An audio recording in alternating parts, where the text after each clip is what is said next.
안녕하십니까. 현덕경영연구소장 임성원입니다. 오늘은 이제 마음 공부의 본질이라고 할 수 있는 그 욕망과 괴로움 혹은 욕망과 행복의 관계에 대해서 말씀드려 보도록 하겠습니다. 우리가 이제 뭐 어떻게 보면 배부르고 등 따시면 혹은 내가 원하는 것이 이루어지면 행복하다고 느끼고 그게 좌절되면 괴롭다고 느끼지 않습니까? 마음 공부의 현실적인 문제는 이제 매일 매 순간 일어나는 나의 그 마음속의 괴로움을 이제 어떻게 이해하고 처리할 것인가 하는 것과 관련이 되어 있겠죠. 이것을 위해서 우리는 뭐 철학, 심리학, 사주 명리학, 뭐 나중에 이제 불교도 살펴보겠는데, 일단 오늘은 이제 욕망의 좌절로 인한 괴로움, 욕망과 관계된 함수에서 행복을 한번 알아보겠습니다. 어, 우리가 욕망이라고 하면 이제 뭐 다양한 욕망이겠지만 보통 이제 재, 색, 식, 수, 명이라고 하는 오욕락을 이야기합니다. 그러니까 이제 그 돈, 그 다음에 이제 성욕, 그 다음에 뭐 식욕, 그 다음에 이제 수면욕, 그리고 명예욕 이렇게 되는 거죠. 이걸 나누어 보면 어, 식욕, 성욕, 수면욕 같은 것은 좀 1차적이고 생리적인 욕구들이죠. 생존과 번식을 위한 거니까. 그래서 이것들은 1차적인 욕구다 이렇게 말할 수 있고, 그리고 이제 우리가 사회적 동물이다 보니까 권력을 가진다든지 부를 가진다든지 명예나 영향력을 가지게 되면 이런 1차적인 욕구를 충족할 수 있는 확률이 훨씬 높아지죠. 고퀄리티의 충족이 가능해질 거라고 생각하지 않습니까?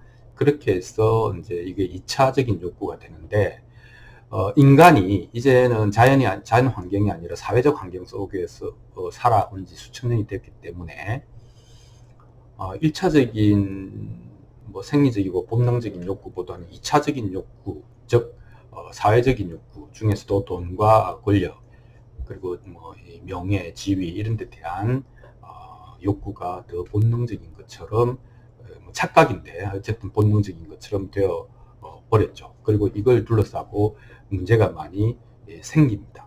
근데 이제 뇌과학적으로 보면 이 2차 욕구 중에서 권력욕은 짝짓기, 성욕과 관련되어 있다 이렇게 보고요.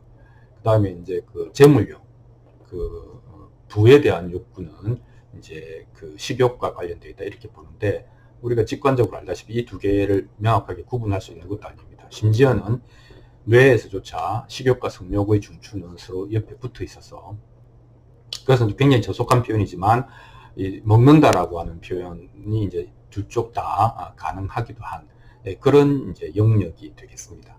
그렇게 해서 우리는 이제 욕망하는 존재, 욕망을 추구하면서 사는 존재죠. 근데 이걸 분석을 해보면 뭐 분석이랄 것도 없지만 예를 들면 단장 이제 죽고 사는 문제로 따져보면 뭐, 명예는 없어도 될 것 같잖아요. 그리고 그렇지만 명예나 권력이나 이름, 이건 모르겠는데, 돈은 좀 필요할 것 같지 않습니까? 근데 이제 그런 2차적인 욕구 말고 1차적인 욕구로 들어와서, 성욕, 뭐, 이건 강렬하긴 하지만 사실은 이거 안 한다고 죽는 건 아니거든요. 수면욕, 잠을 못 자면 면역력이 떨어져서 건강은 상하겠죠. 밥은 안 먹으면 죽죠.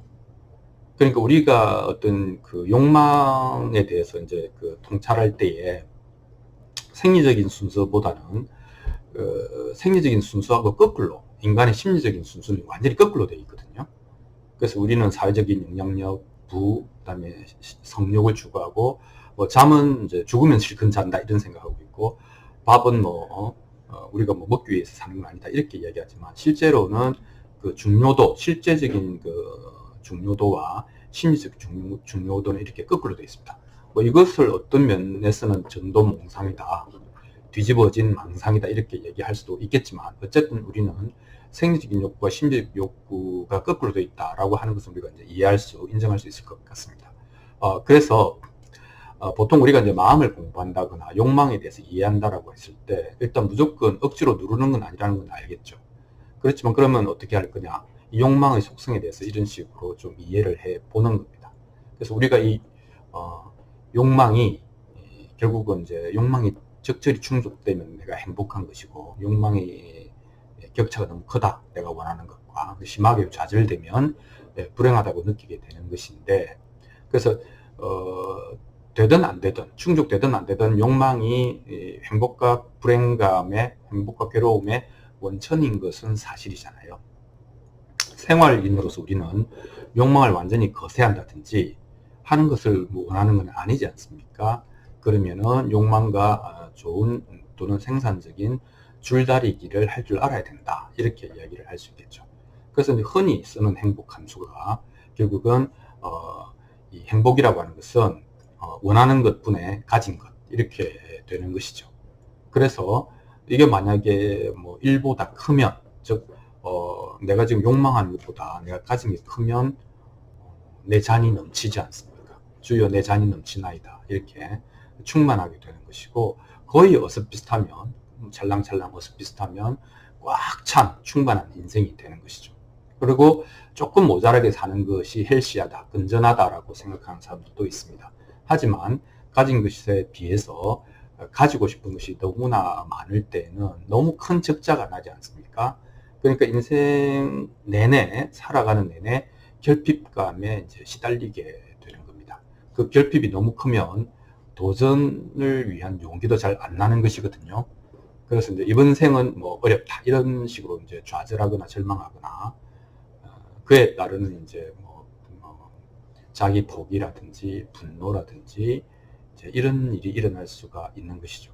그래서 욕망은 그 인간 누구에게나 있는 것이고 그것은 자연스러운 것이다 이렇게 이야기할 수 있겠습니다. 오히려 욕망을 억지로 억누르는 것은 부자연스러운 것이다. 그렇다면 욕망의 속성을 잘 이해해서 반드시 내가 가져야 되는 것과 내가 좀 여유 있게 대할 수 있는 것과 사실은 나에게 별 필요 없는 것 이런 것들에 대해서 정확하게 구분하고 필요한 것, 꼭 필요한 것을 가지는 식으로 한다고 하면 우리가 살아가는 생활인으로서의 그 욕망에 대한 이해와 통제는 어느 정도 되는 것 아닌가 이렇게 이야기를 할 수 있겠습니다. 오늘은 이제 괴로움의 원천이 될 수 있는 욕망에 대해서 한번 잠깐 이야기를 해보았습니다. 고맙습니다.